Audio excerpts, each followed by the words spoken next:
ઓમ શાંતિ 10 March 2026 સાર છે મીઠા બાળકો. સૌથી મોટી બીમારી દેહ અભિમાનની છે.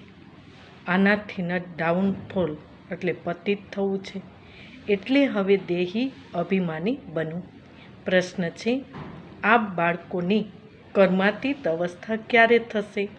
ઉત્તર છે, જ્યારે યોગ બળથી કર્મભોગ પર વિજય પ્રાપ્ત કરશો, પૂરેપૂરા દેહી અભિમાની બનશો. આ દેહ અભિમાનનો જ રોગ સૌથી મોટો છે. આનાથી દુનિયા પતિત થઈ જાય છે.